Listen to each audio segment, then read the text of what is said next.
So welcome back, everybody. We've just heard a fascinating presentation covering the developments that have been happening in China when it comes to 5G and looking to move towards 5G standalone. So really interesting presentation there. I can see a few of you are asking whether that presentation will be available to download afterwards. And the answer is yes, along with all of the presentations, all of the sessions that are that are taking place today. All of those will be available for you to view afterwards. There's a link actually in the reception area on the main platform that you can find those. And there'll also be an email being sent out immediately following the event today with details for how you can download all of the sessions, all of the presentations that have been made at the event today. So really interesting perspective from China there. We're now going to bring the discussions back to Europe and look even further forward. So start to look beyond 5G. So the next session is going to be looking, as the title says, at the journey towards a sustainable 6G.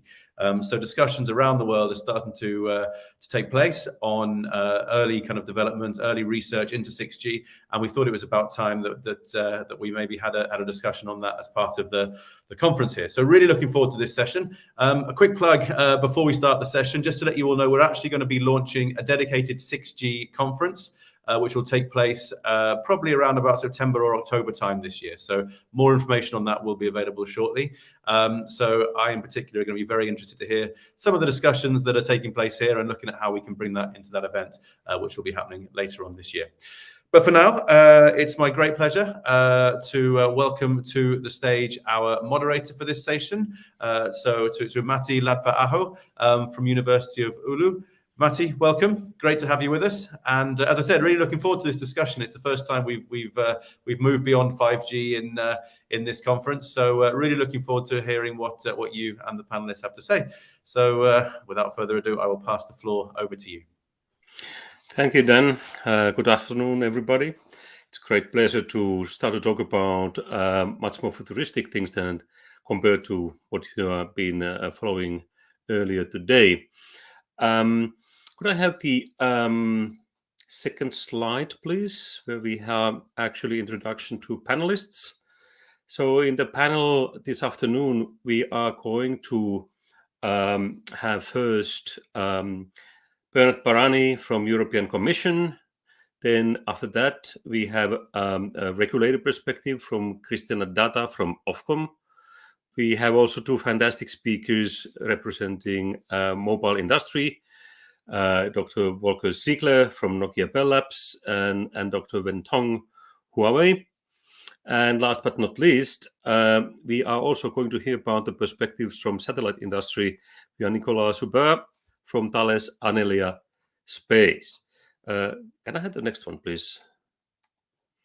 So after these short introductory presentations of each panelists, I'm going to tease them a little bit with these four specific areas, starting from R&D policies related to 6G, how do we need to deal with decision makers, making everything real, funding some of the 6G research, and so forth. Then secondly, talking about the key drivers from societal perspectives, mainly focusing on sustainability, trustworthiness, inclusiveness, etc. So value basis for the next generation development. Third, something which is a little bit controversial still, but we have to bear in mind that we are developing technologies that will be in use from 2030 to 2040 timeframe. So maybe the business landscape would look rather different at that timeframe. And now we can also discuss a little bit that how panelists are seeing that type of developments. Is the time really ready to start to talk about what new is needed in making it reality? Last, which is very much important for also for European perspectives, is to look at what are right now seen as probable showstoppers, technical bottlenecks, which we need to focus on more and more in making some of the technical visions possible in the future years. So what type of expertise is needed for future makers, young engineers that will be making all this possible in the future? So, and also after these four areas, we wish to have some questions from audience via the chat room. So we will pick some of the questions that panelists can address. Now, let's start with a presentation from Bernard Barani from European Commission. Bernard, please. Okay, good afternoon, Matti. Can you hear me? It's okay? I hope that you can hear me. Okay, I take it for granted that everything is fine. So many thanks for having me today, and thanks to the organizers for inviting us to this interesting event. So I will try in a couple of words to give you a perspective on beyond 5G and 6G from the European Commission perspective and what we are doing at this moment in time to prepare for this future. To give you a first impression, we started to think about 6G, what comes after 5G, almost 3 years ago, I would say, because we stick to this cycle, which is, let's say, common thinking in industry, that a new generation comes in place every 10 years. And with the 5G cycle that started around 2010, 2011, we thought now is time to prepare for the future, and what could be some ideas that we have to consider for this for preparing this future. Now, this, of course, has proved to be a right move because, as was said in the introduction by Dan Kraft, when we look at the international picture, we see that a huge amount of beyond 5G or 6G initiatives have been kicked off around the world. I would start with the US because it's a little bit uncommon, I would say, that the US starts dead early in the process. When we look at 5G developments, they took, let's say, a hands-off approach, at least in the first 5 years, where Asia and Europe were more active. But then, of course, very rapidly they came back very fast in the process to become the leader that they are now in 5G. But this move also betrays the importance that, from a policy perspective, these kind of new generation networks have taken for the policymakers. And so in the US, we see quite a few initiatives like the Next G Alliance being formed under ATIS. We see the RINGS program from the NSF. We have heard a couple of days ago that FCC is now calling or putting together a kind of experts group to reflect on 6G. So things are moving in Asia. They are always fast movers in new technologies. So we have seen that the key leaders of Asia, Japan, Korea, China, moving ahead with plans. Japan with a $500 million program. Korea, $200 million program. China also very high ambitions and very large budgets for the future to prepare for the next generations. And in Europe, we have also seen quite a few initiatives. The first pioneer one was the one of Matti, our moderator, the 6G flagship. And we are also putting forward an initiative called Smart Networks and Services, which is in the form of a joint undertaking, let's say a kind of undertaking between the private side, the industry side, and the Commission, where we join forces to prepare for that future. So from the Commission perspective, we have to link this to policy kind of considerations. So what are the main policy drivers that we can see behind these activities? First of all is the classical one that we had in all program, which is the industrial leadership.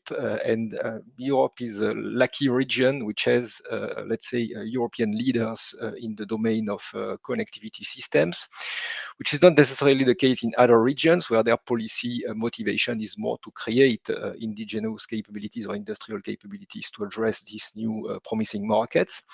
But Europe is not in that position. So we want, of course, to consolidate our position from an industrial perspective. We want, in the context of this discussion, which is much more, let's say, vibrant with the new commission, with the current commission, under the discussion on sovereignty or strategic autonomy, we want also to potentially recreate or use these new developments to recreate, let's say, domains of competencies that maybe we have less in Europe these days. And this is primarily the domain of devices, like let's say, the IoT devices that will be connected in the future, we can imagine that if you are not so good at this moment in time on smartphone, there are also opportunities to recreate industrial capabilities in all sorts of connected devices that we can think of, and also on edge cloud or cloud computing, because we can see it that this dimension is coming very strongly in 5G today and in future type of networks. So this is for us an important element, taking into account that we see that more and more networks are implemented across, let's say, different domains. We talk about the verticals. We can talk about part of the network being implemented with hyperscalers. So a large heterogeneity, and with the emergence of the IT industry in this process, the question is, will the IT industry supplant the existing industry, or can we use our assets to move into these domains? And of course, this is the solution we would prefer. So another very important policy element that we have to consider is the sustainability element. This was alluded to by Mali. The Green Deal in particular, and this is an element that we want to put very much forward in the context of future network platforms developments. How can we address, let's say, sustainability concerns from the point of view of energy efficiency, let's say the energy consumption of the platform itself, but also how can these platforms be used to increase or to improve the carbon footprint or the energy footprint of the use cases which are running on top of this platform. So this is really part of our let's say, considerations, that we want to move in that direction, and we believe industry is also very interested in that aspect. There are all sorts of sustainability aspects that we are interested in, of course, which is accessibility of the technology, let's say black zones or zones which are not covered, as satellite people will probably try to position themselves. And finally, of course, we have to look at future generation networks from the perspective of the citizen, the use cases, and what they can offer to us. And here there are a number of visions on new type of applications that could be enabled by technologies needed beyond 5G. And this is something where we try to position ourselves in the perspective of future digitization of the society and of the economy, in having more, let's say, use cases and business cases running fully digital. So that means expanding this trend that we see already today with 5G, with private networks and industrial networks taking shape and being implemented. On our side, what have we been doing? So last year we have launched a number of, let's say, 6G exploratory projects under the leadership of a flagship project called ExaX. So these let's say, industrial initiatives have delivered a vision that you can see on the 5G PPP website. So it's a vision that we can expand on during the discussion, which has at the same time capabilities towards new applications, and also expanding the use cases of existing applications that can be covered by 5G, also taking into account the sustainability aspects. And more recently, we are now launching, and since the 15th of December last year, we have published the first work program of the Smart Network and Services joint undertaking, which has a total budget of 900 million euro for the next 6 years. And the first tranche has now been opened for 240 million euros. And we expect to put in place, again, another strong portfolio of 6G research projects this year, taking into account that, as was said in the introduction, we are at this moment in time in a research phase. And that ends my introductory statements. Thank you for your attention. Thank you, Bernard. And second statement is made by Christina Data from OFCOM. Thank you very much, Matti, and good afternoon, everyone. If I can have my slides on. Excellent. So we have been exploring, as many, the journey beyond 5G into 6G or 5G advanced. Let's call it how we want it. So I wanted to give you a little bit of an overview of where OFCOM is, where our regulator is on this journey. So our objective as a regulator is to make sure that people and businesses, and by people and businesses we go beyond just consumers, we also go into things that might need to be connected, have got access to the connectivity they need, where and when they need it in particular. So different type of solution may need to come about, different type of solution are already available. We are technology neutral, and we want to make sure that different technologies out there can develop, different business models out there can develop, and we're just an enabler through the release of spectrum to make sure this happens. Lots of different technologies, as you can see in my little image on the right, with public 5G, LTE, etc., and 6G obviously in the future. Next slide, please. With 6G and with many things happening at the same time, we're seeing a sort of market that is growing across very many different sectors. And for us, we are facing constantly trades off in terms of understanding how we can make the most efficient use of the spectrum and at the same time enable the growth the different sectors are facing. So we have seen an exponential growth in the mobile data sector. So we're all using more and more our smartphone to do more and more things, shopping, watching movies. We're relying on devices more and more. At the same time, satellite, and we've got a satellite representative as well on the panel, is also a sector that is growing dramatically has grown dramatically in the recent past and will continue to grow with many more small satellites being launched. All of this is not the end of it, because there are many other type of users that want access to spectrum. So we're finding ourselves into this very sort of complex situation of receiving many requests, seeing many sectors growing. 6G will just be another one, and having to make decision on how to best allocate with this very scarce resource that is out there and needs to benefit everyone everywhere. Next slide, please. In the context of 5G, therefore, what are we looking at? And this is something that Matti has already mentioned, and Bernard as well. Well, clearly we're monitoring how everything is developing. So what might we expect from 6G? Well, a lot of new use cases, some potentially that were already envisioned for 5G that may become a reality for 6G. This is always the case. 4G had some use cases that have become more of a reality for 5G. So it will continue. The trustworthiness, the extreme coverage, the lower cost, the higher security and resilience, and I'm leaving last but not least the sustainability, which I think is an aspect that as the networks evolve will become more and more important, as we want the latency, the extreme coverage, the ability to do everything wherever do we want with a very low latency. All of a sudden, the energy consumption of the networks become incredibly important. So sustainability will become a much more important point. At the same time, network will evolve. And from virtualized network, using cloud computing, using edge computing where it's needed to deliver the latency that is required, densified networks to again deliver that level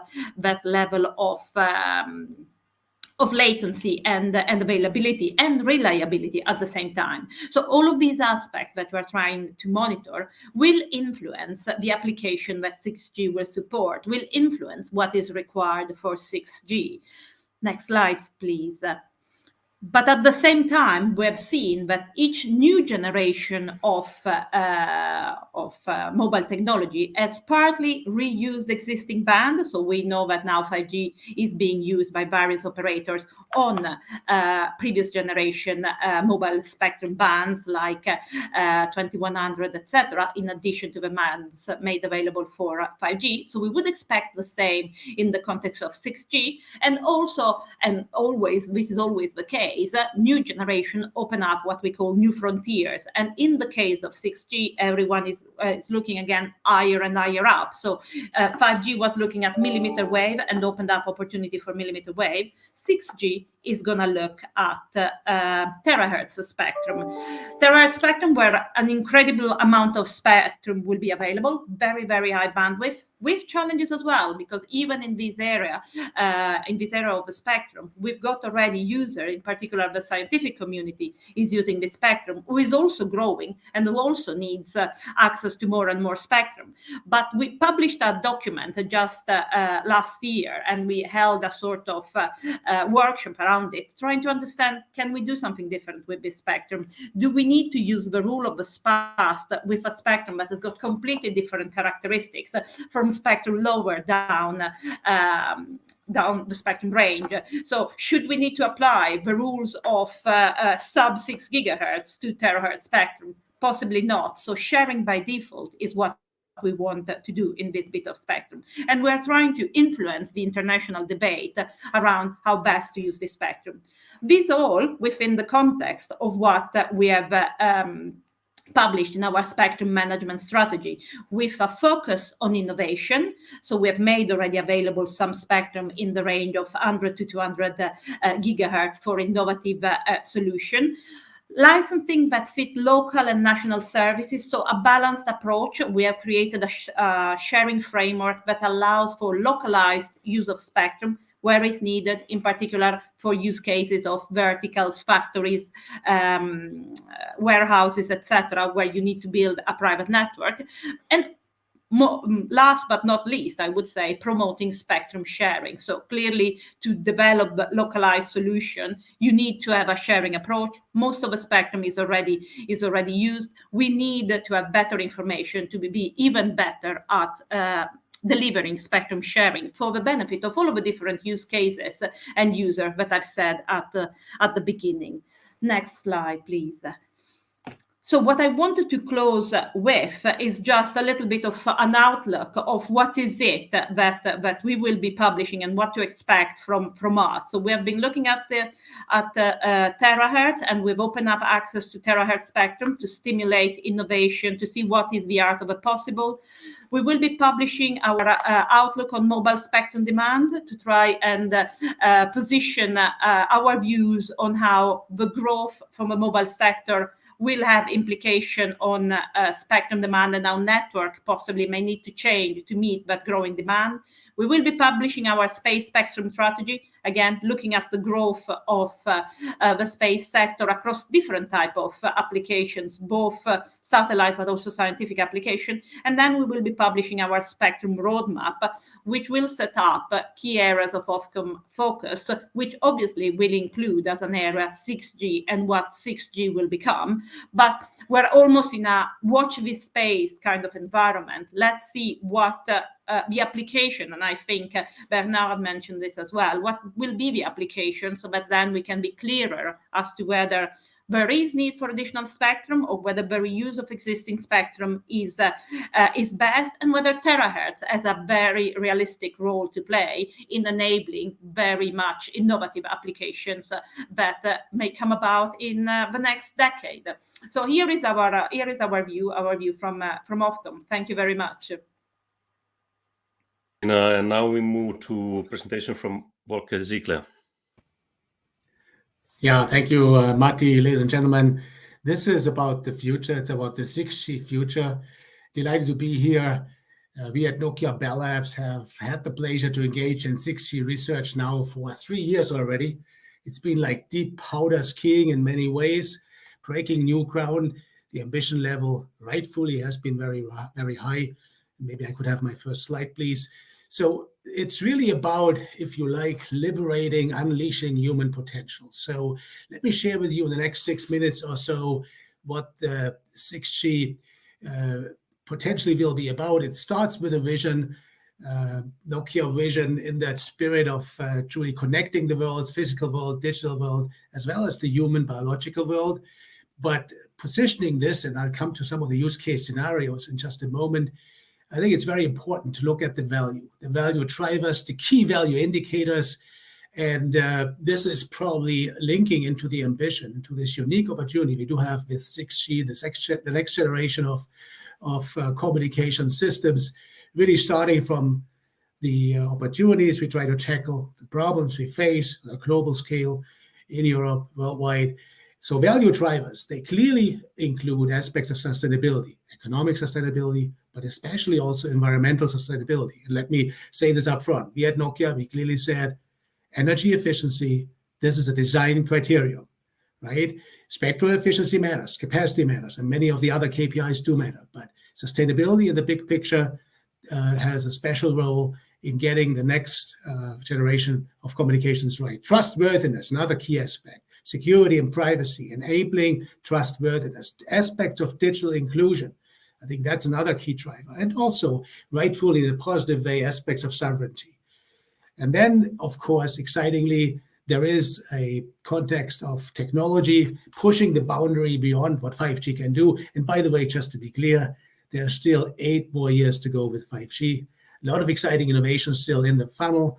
We are now in an accelerated fashion rolling out 5G systems. 5G Advanced is around the corner, like 2024, 25, truly redefining and unleashing some of the 5G ready potential. But now this is the time to frame the next generation. And therefore, it is important to look at technology context for the 30s. So what is that context about? Ubiquitous compute, probably yes, pretty much. Distributed cloud taken to the next level, millions of subnetworks, and many of these in conjunction with very exciting precision sensing and actuation. And also, very importantly, new ways to manage knowledge, artificial intelligence, machine learning, as well as, and this is a whole topic in its own right, very important, beyond the billions of sensors connected, it's about the way we humans interface with machines. Next slide, please. So what will future communications look like in the 2030s? And how do we frame that journey? And starting from the value we unlock. So summarizing previous slide, you could say, yeah, it's about human, liberating human potential, human augmentation, if you like, digital physical fusion. But there's probably 2 more factors before we briefly look at use cases. It's really also about the way we enable ecosystem, the way we collaborate. And you know what? Building on what Bernard shared, we have unique asset here in Europe in conjunction with 5G PPP, public-private partnership kind of approach, SNS joint undertaking, now taking off first work program, and great work already on track, underway. By the way, Nokia is really honored and delighted to lead the Hexa-X flagship, because it's not so much only about engaging in research per se, it's also about the way we collaborate and jointly in a pre-competitive way come up with the best possible ideas so as to define what the next generation of communications is. And of course, also it's about justifying invest and getting the right skill set, labor input. But briefly looking at use cases. So what are these use cases about? And all of them are really with humans at the center, helping the world act together. It's our company purpose. I think this is what drives also the discussion as we have had at Nokia on use cases for the 30s. So maybe just some indicative examples, right? It's probably about digital health as an area where aspects such as in-body monitoring could play a role. It's about allowing the elderly to stay in their comfortable homes for longer, thanks to maybe advanced digital assistance. So this might be part of the intelligence bucket. Experience, the way we interact. I mean, this session, by the way, is great. Thanks to the organizers for hosting this. But I guess we could go even beyond this in terms of truly immersive telepresence kind of opportunity, or meeting face-to-face. That would be best, admittedly. But next to meeting up face-to-face, there's still room. And once you look at scenarios like these, then you come to the conclusion, shucks, we need performance parameters, KPIs that potentially go beyond what 5G can do. And then, of course, there's a whole range of use cases clustered around the theme of control in conjunction with industry in particular. So scenarios of cooperating robots, for instance, where, even latencies less than 1 millisecond might make sense. Next slide, please. So with this, let's have a quick look at the 6 key areas, technology areas, for the what we call the essential infrastructure. I think this now goes to the heart of what we do at Nokia Bell Labs. It's kind of framing, if you like, the key technology questions. So in addition to society pull values we try to create, and that's the starting point, of course, at the same time, there's opportunity for technology push, cool innovation, and as said, not just out of Bell Labs, but also jointly with a variety of distinct partners. Some of them are competitors, operators we serve, enterprise we work with, SMEs, and by the way, not just in Europe, worldwide. That's the way to play this. Now, looking at technology areas, so it starts with new spectrum technologies, and Christina is right. I agree. It's about smart leveraging spectrum we've got. But now, of course, there is opportunity to unlock new bands, terahertz bands in particular, powerful bands, 100 gigahertz and above. Why? Because that gives us huge bandwidth available so as to enable throughput, at least for short-range scenarios, beyond what 5G can do. But maybe also there's an opportunity, by the way, to unlock 7 to 20 gigahertz band as an example. Now, when you walk around that circle that in the meantime has disappeared, maybe we can discuss more in the discussion.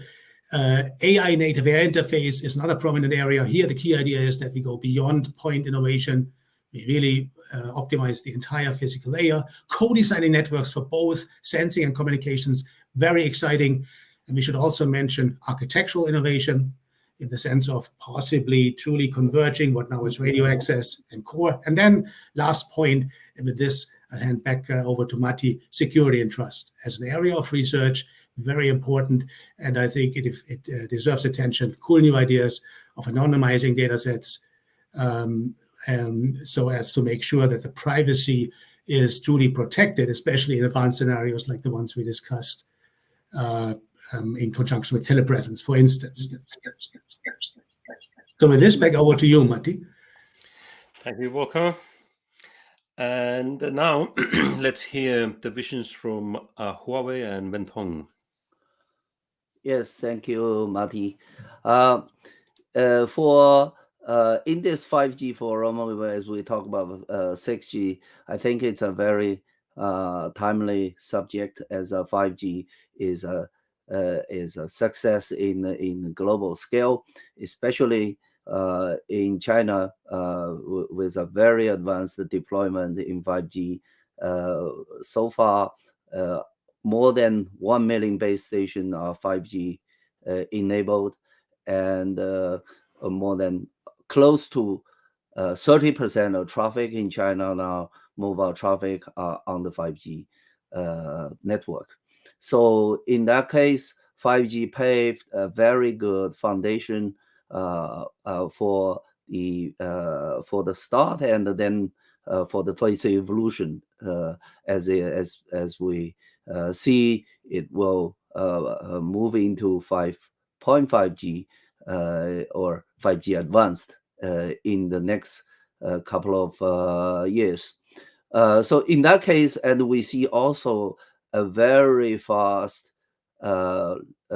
rise up in terms of a 5G to the business, meaning 5G to B side. More than 10,000 business applications are starting running in China.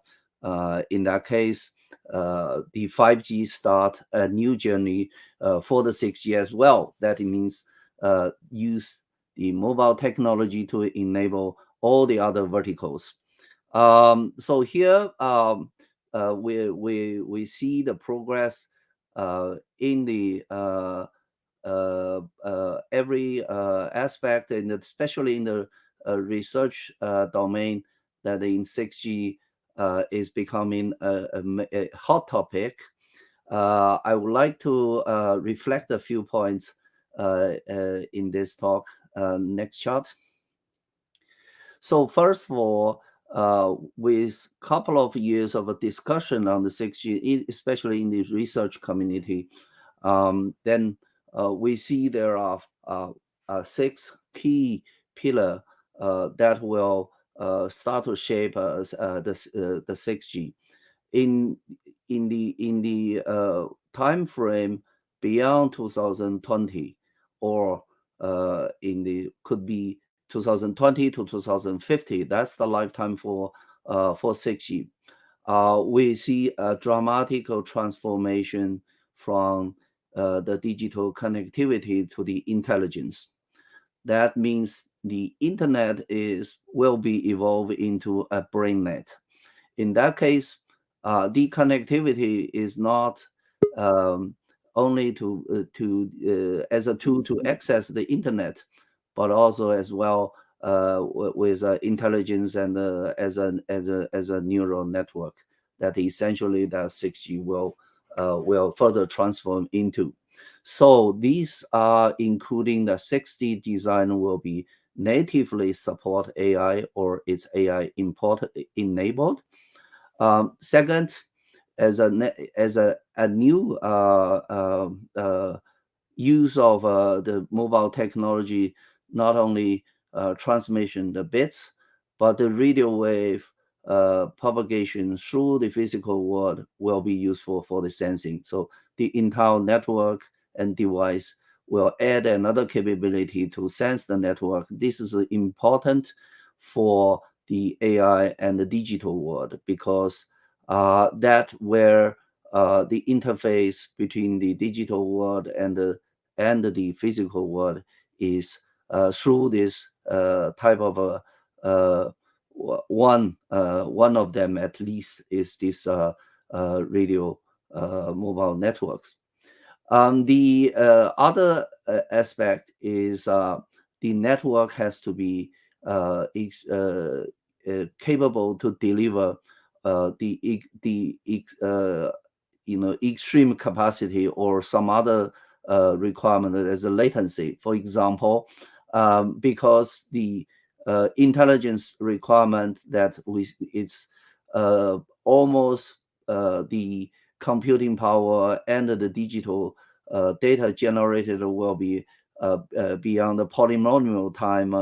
It exponentially grows in a very fast rate, way exceed the internet growth rate, and we see as of today, or the Moore's law can catch up. From that point, last year was very important. More than 55% of our traffic in the global internet are superscalers applications, Google, Facebook, and Netflix, and Apple, this type. So the people are using internet to do other applications are gradually smaller. So this extremely connectivity is still very important in the capacity side and as well in the latency side. In 6G, the rise of satellite or non-terrestrial network will be prominent, because this is a new domain and complementary to enable many other things, new applications that we don't see possible before.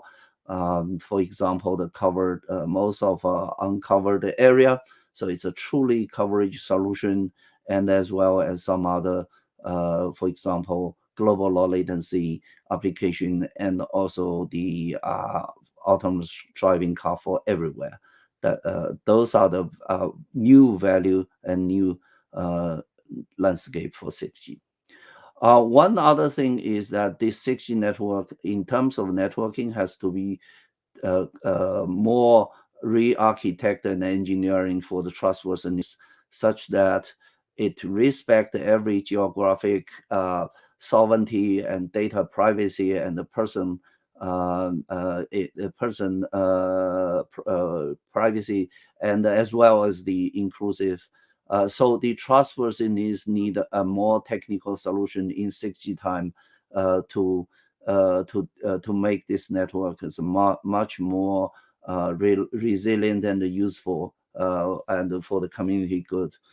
The last point is I think especially Barani mentioned at his talk is the sustainability. This is a more kind of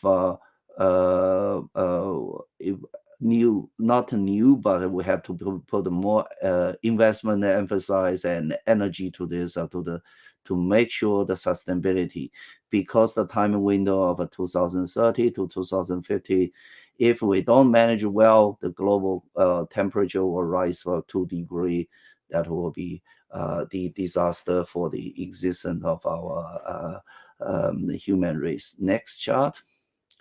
So 6G will be a 5G evolution and some of revolution technology on top of 5G, as I mentioned.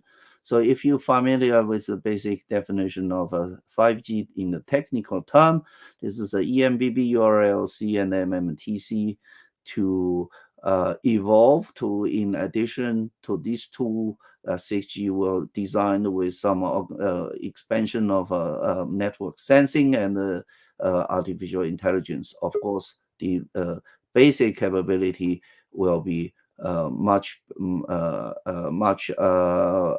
capable, as we was expecting. There will be some 2 magnitude order improvement. So this is on the right-hand side, the pyramid is the definition, as we can see that the 6G, the key element and the dimension will be included. In the next chart, 6G become a momentum and very different from the previous generation, especially the government driven in the early research and with the investment. A lot of country and then before putting investment and in research, early research on 6G for the last 2 years, and the momentum is very strong. However, 6G is still many years away. Let's make sure we have a right framework and the enable technology ready to make the 6G in the reality in 2030. Thank you.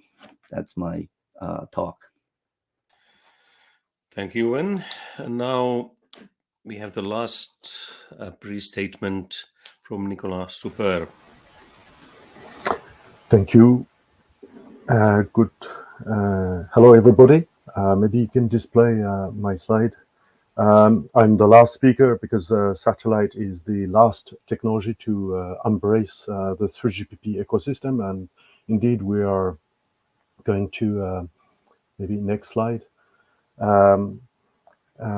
This integration with the 3GPP ecosystem will be made possible with release 17 that is going to be finalized soon, which will allow to provide direct connectivity to handset and to IoT devices.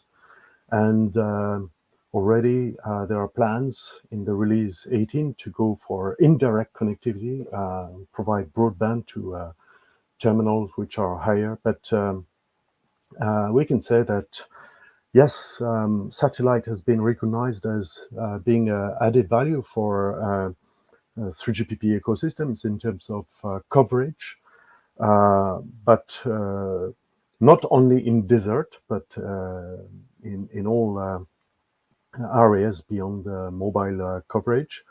And 3GPP is also an added value for the satellite communication ecosystem because it will at last allow to develop a global standard, means a global market for terminals, thanks to interoperability testing. And this is what professional users, which are the bulk of SATCOM communications, are looking for, namely public safety, transport, automotive utilities as well, but also the consumers as themselves, which would like to have satellite inside their smartphones in order to remain connected. Next slide, please.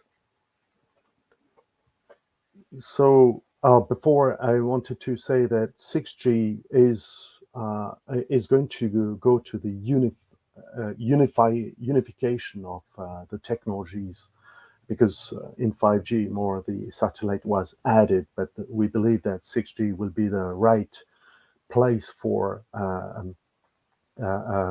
from start, considering the the satellite to be part of the system, as previous speakers said.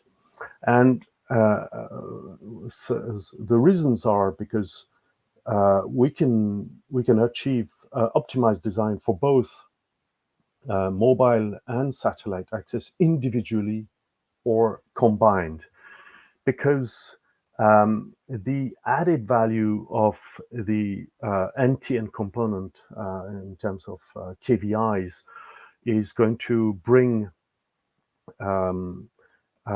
is obviously the coverage, reliability through the combination of different access, but also resiliency. And as you know, the more and more telecommunication network are being the foundational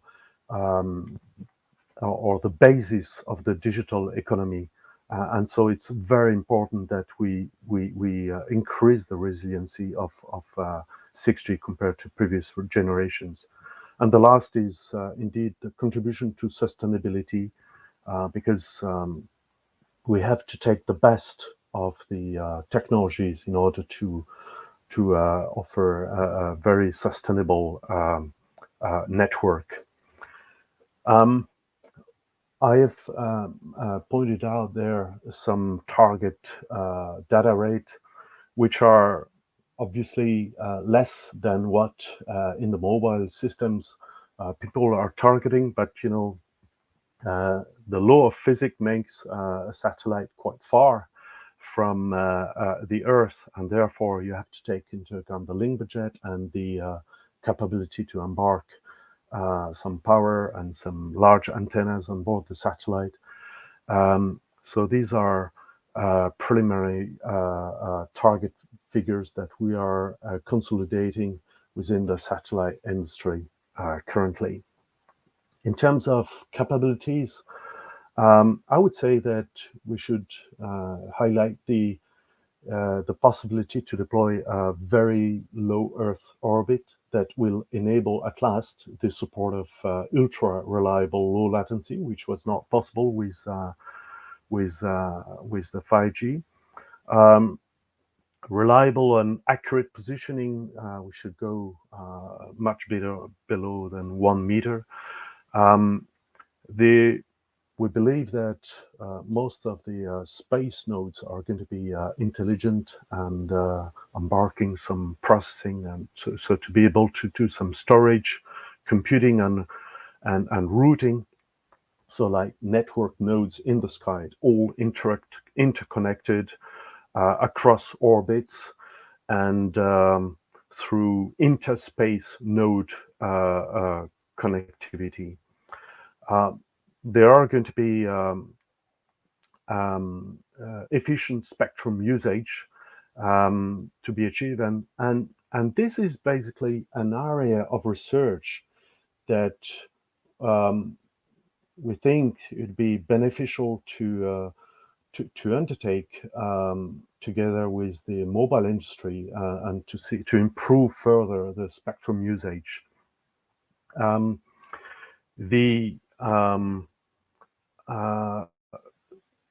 Another point is I wanted to highlight is the fact that today there is a high dependence on GNSS, and we think that in 6G it should be possible to be less dependent on third-party systems. I want now to point out the there are some areas of research that we should do together with the mobile industry. So I mentioned about the spectrum usage, but also the energy efficiency of the whole systems. I think that the overall carbon footprint would be reduced if we can take advantage of some of the features of satellite, especially coverage, but also the broadcast capabilities combined with the mobile system. So these are avenues of research that we should look at.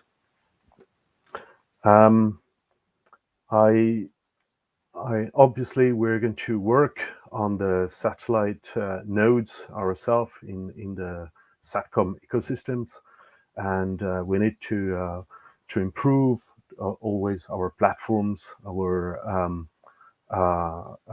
software-defined payloads that are going to be introduced, and so on.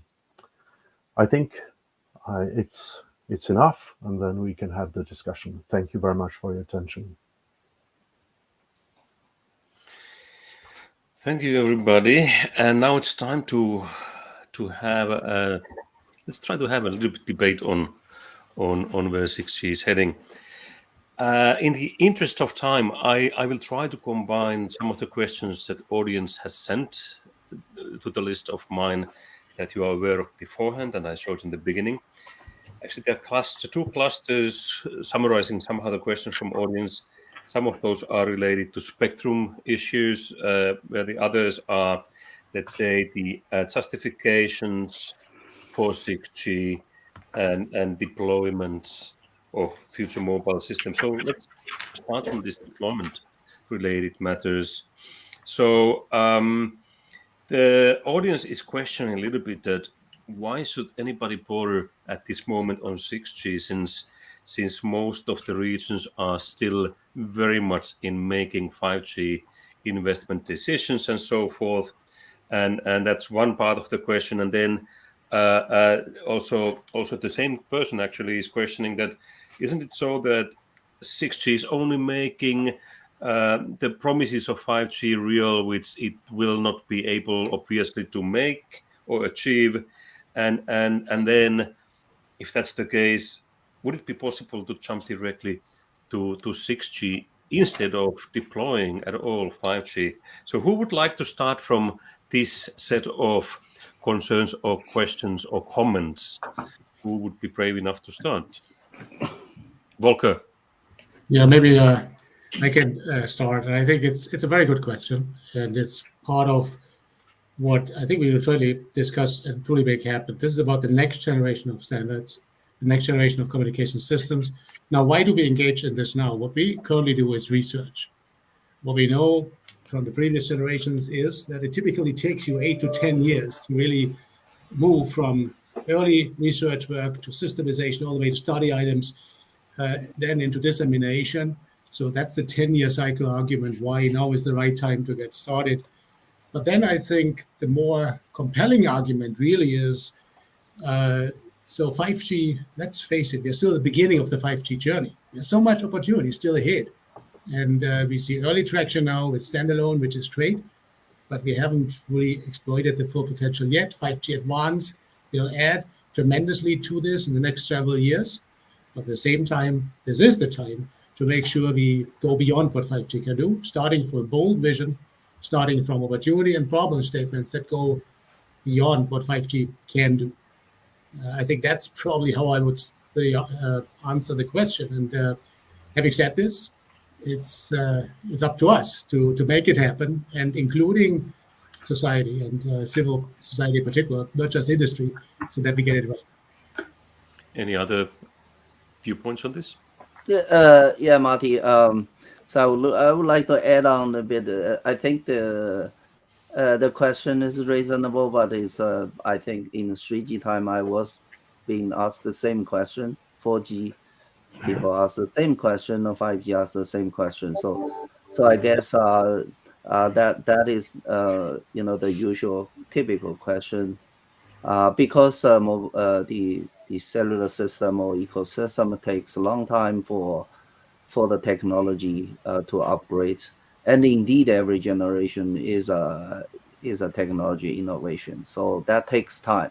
So when we talk about this, market realization will be some years away of that. And there is as well, I think the fact is that there is no cases that they can skip a generation being successful. People skip made attempt, but it is somehow the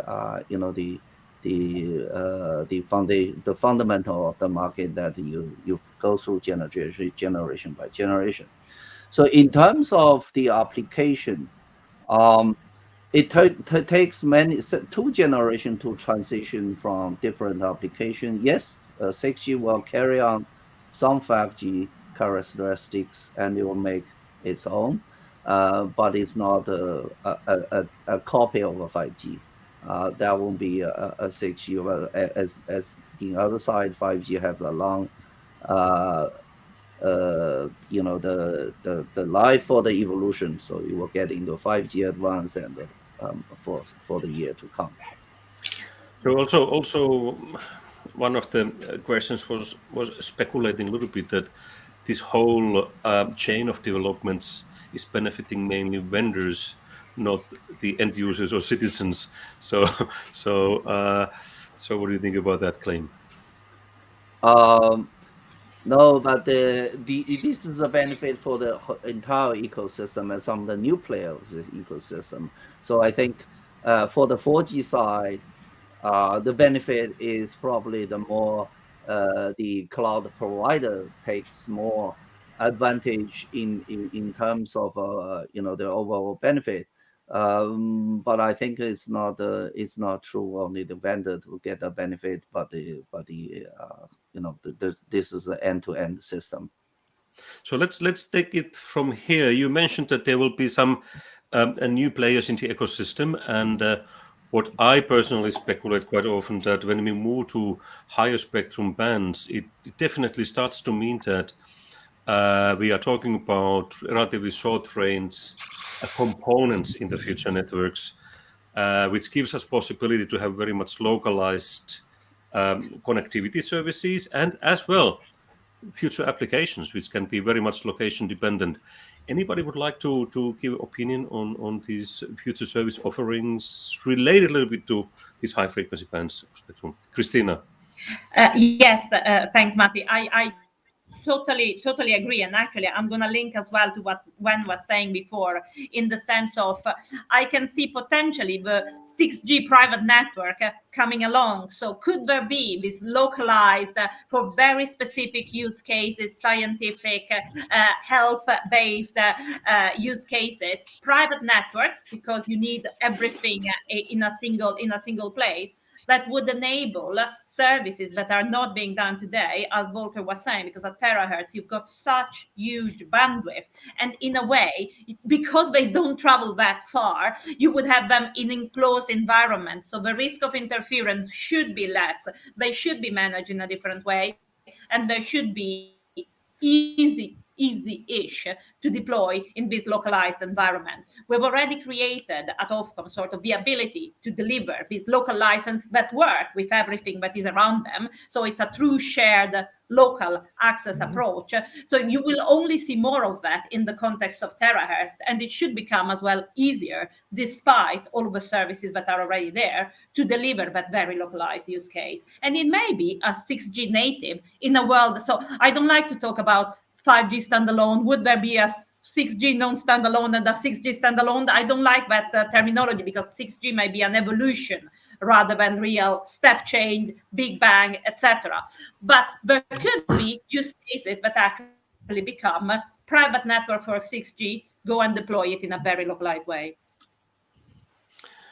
Anybody, Bernard, would like to comment on that?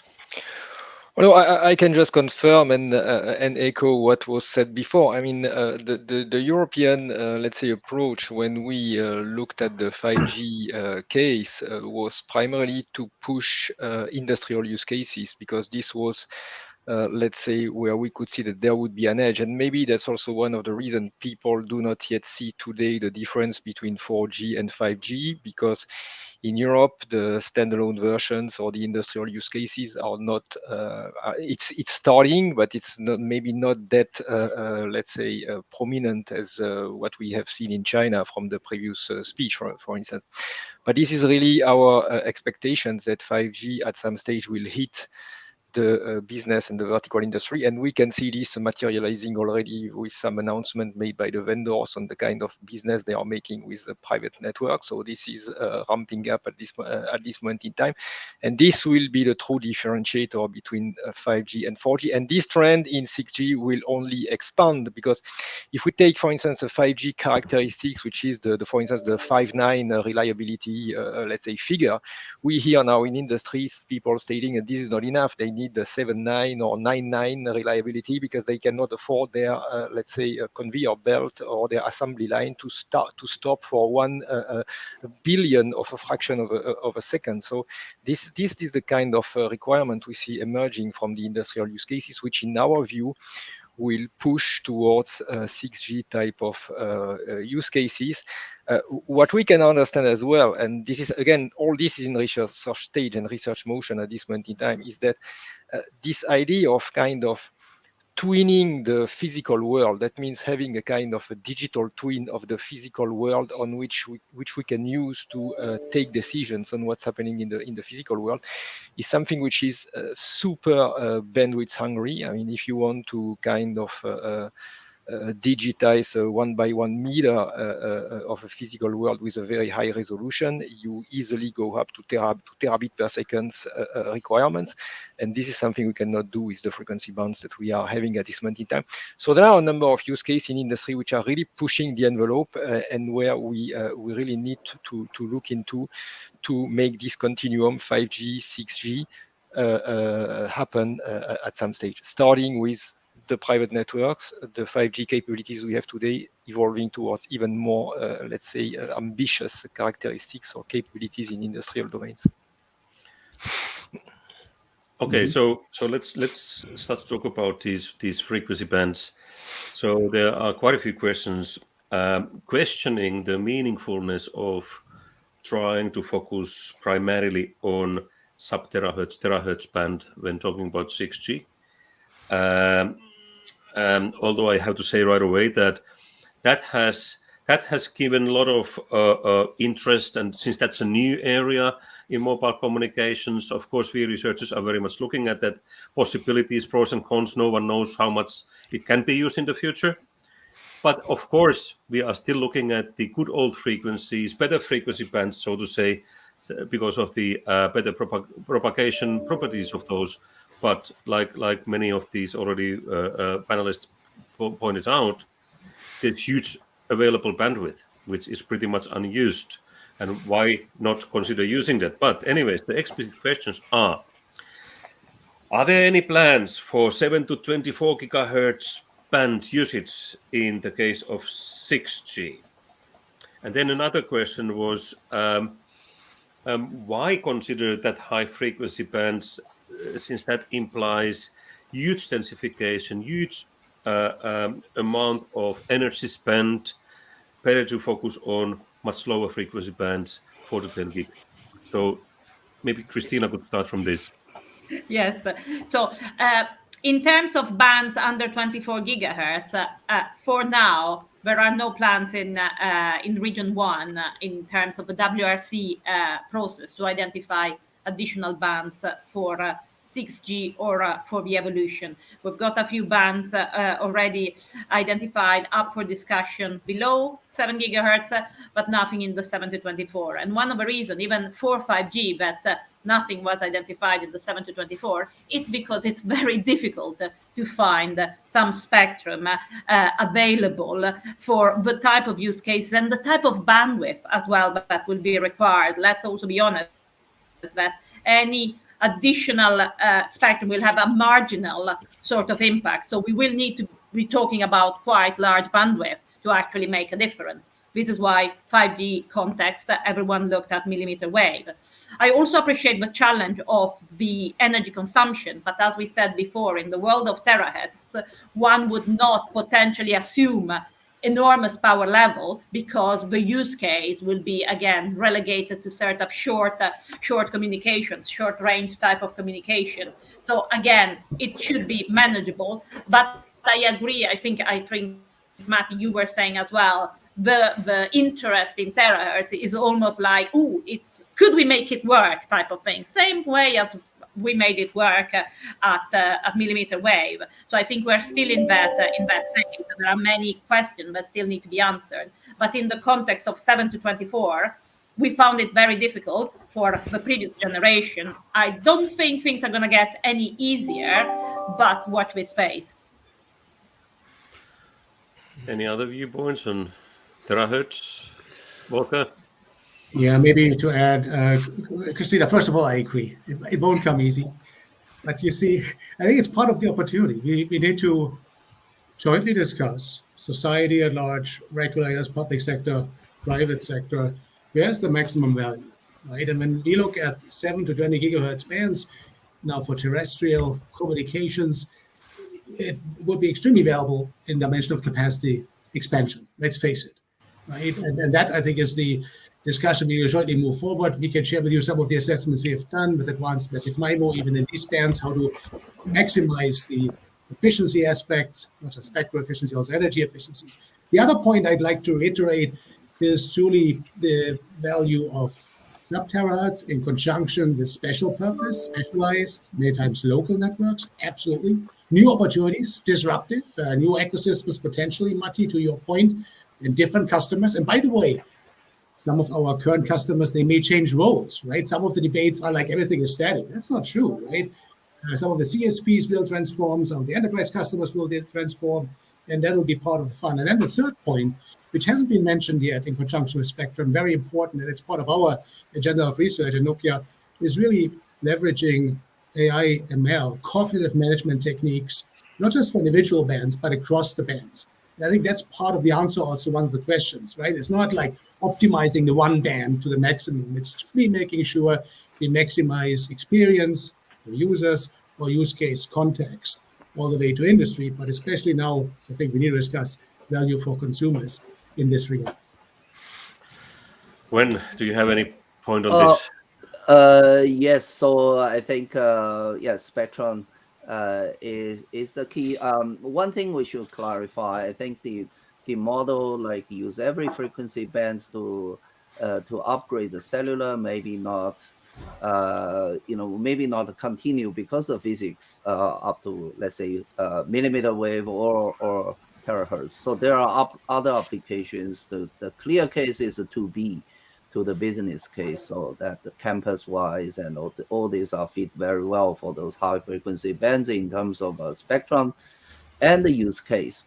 But the other thing is for the 7 gigahertz above, below the millimeter wave, I think the technical community like us should do the research and to find out the visibility, because it's the same thing at the 5G. The C-band was dismissed at the early stage, and eventually now is the carrying backbone bands. The thing is that also the use of a spectrum could be reformed in some of the years, like in 10 years horizon. That's we should look at that in terms of a sharing, flexible the use of a spectrum. Those are big paradigm shift. There are some cases in 5G, like in China, the two carriers sharing the same or build the same network for the same C-band that seems working smoothly. So these are the new use of a frequency model, that the spectrum model. That is the thing that we should promote. Any other points before we move to next? Okay, Nicola. Yes, I wanted to say that, okay, there are indeed there are maybe new higher bands being considered, but maybe also there is going to be optimization of the use of the existing bands. And I wanted to say that if we are considering to pursue a green network, combining different access technologies, and we should we should also maybe consider if there are going to be like some spectrum that are similar used between the satellite and the mobile. they could be beneficial to consider same RF technologies for both kind of access technology in the development of 6G. So, for instance, active antennas, and filters and amplifiers and so on, which will make for the benefit of all the users of 6G, whatever they are. Thank you. Okay, let's move now to the last part of this discussion and talking about expertise that we need to develop for the benefit of future society and in order to have the right skills, right place in the future. So we have heard already several major new potential innovation areas that 6G could entail. A lot of intelligence, a lot of really super high frequencies, implying a lot of new hardware-related innovations.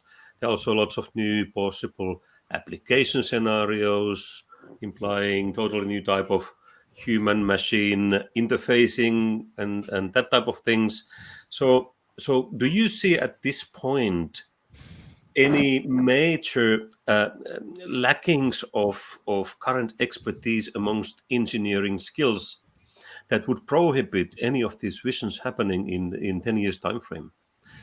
Do you already know some of areas where especially academia, universities, educational institutions should be furiously looking after so that we make your needs and visions reality? Who would like to start? Yeah, I would like to touch upon this thing. So I think because this is a new generation, it's a new generation of people as well, new generation of talent. The important thing is there are many fundamental technology that less and less people in terms of university or student are getting. There are some of the reason because of fashion or because of the budget or investment. Things like in the design, the radio design, the silicon design, those are still a critical part to, especially for our industry. Not necessarily everything is a software can deliver. So those skills are hard to train as well. So I think, Marty, this is one area, especially the government funding will be helpful. Yeah, I think let's say the opportunity and challenge is it's profound. Let's face it. Why? Because the potential of 6G, at least as I see it, we see it as Nokia, is truly to be general purpose technology, right? And one of the key factors of success is the right people. Now, when I look at demographics, let's face it, in many of the geographies we are active in, not just in Europe, I think we have a challenge, right? So I think the opportunity for us is to reach out, to share, to make sure that some of the younger generation that is interested in creating value in dimensions of sustainability, in dimensions of trustworthiness and serving society well, that some of these young folks understand a great way to serve this ambition is to go for technology studies. And when Matti, you are in academia, probably you could comment more, but when I talk to some of my friends in academia, and it's not just in Europe, it seems to be true worldwide, that's the opportunity we need to tackle, right? It's older guys like us making sure we convey the message and share what the opportunity is about, and maybe give some of the young folks a platform too. I think that's the other part. So maybe next panel, we should have someone 25 years of age rather than 40 and above like us. Right? One last point I would like to ask from the skills perspective is that quite often we keep hearing that in the future more and more we need people with mixed skills. So how do you see this from the 6G vision perspective? Bernard, you would like to comment on that? Just on your previous questions, in my view, having the right skill set is a necessary condition, but not a sufficient one. I give you an example. Artificial intelligence is all about mathematics and probability. But if you train a lot of mathematicians with super high level, most probably they will prefer to go to the city in London to work in finance, because they will get much more money by doing this type of job. So it's not only the fact that you train people, you educate people. Is the fact that you provide the conditions that these people are attracted by the topic that you are considering. Now, having said that, I would say that on our side, as I said in the introduction, taking into account the kind of sovereignty approach that we would like to apply to the future supply chains, on our side, it's very important that Europe gets back with the right skill sets into the domain of devices and components. And I think our commissioner is very much engaged in bringing microelectronics upfront in Europe. And also on the other side, towards the cloud and towards the edge, to reconstruct capabilities in this domain. We believe that these are domains where we will need the right skill set, and we will need the right industrial initiatives to nurture that, because these future systems will be about a huge amount of technologies. It will not be only about connectivity technology. It will be about artificial intelligence, dedicated components, ASIC, microprocessor, you name it. Huge amount of technologies will come into play, and we have to decide where we want to prioritize and put our focus, because most probably we cannot do everything. Thank you, Bernard. I think now it's time to wrap up. We are out of time already. So if I summarize the viewpoints of panelists, I think everybody agrees that now is exactly the right time to carry out 6G research. It's well justified. It's coming after 10 to 15 years from now to really big time to markets. And yes, it's worthwhile also looking and investigating terahertz-related technologies, since no one knows how much it can offer. So it's time for us researchers to figure it out and find out what it can do for us. There are, of course, many other interesting technologies as well.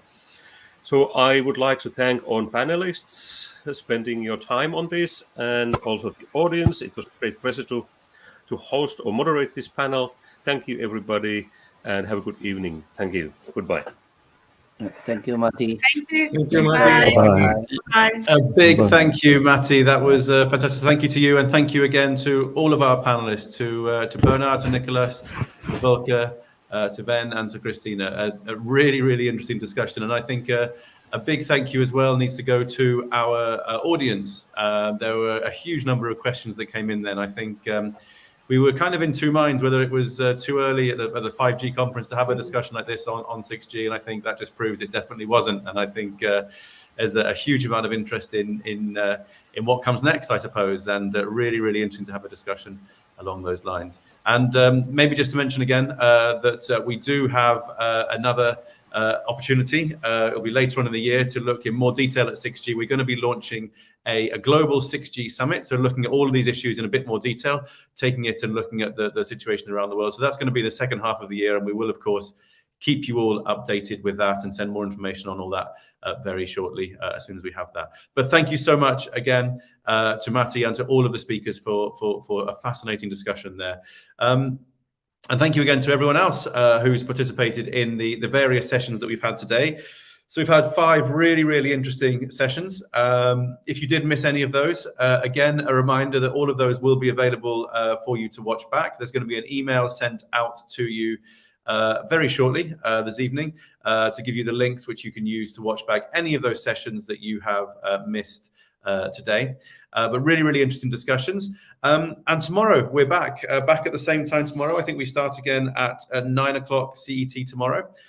Discussions tomorrow are going to be looking at moving on to focus more on connectivity and on spectrum issues. It's something that's come up in some of the discussions today, but we're going to be looking specifically at some of the key bands, looking at mid-band frequencies.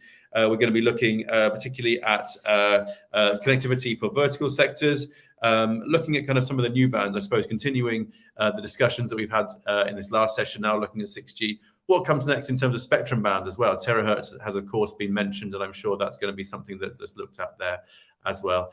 So really looking forward to that. So don't forget to be back with us at 9 o'clock tomorrow morning. But once again, thank you to all of you out there for all of your questions, your comments, and your contributions today. Really, really has been appreciated.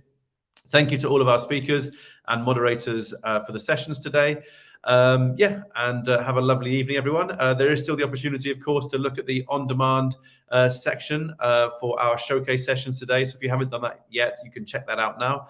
But otherwise, have a lovely evening, and looking forward to seeing you all back here again for day 2 of the conference at 9 o'clock tomorrow morning. Thanks, everyone, and see you tomorrow.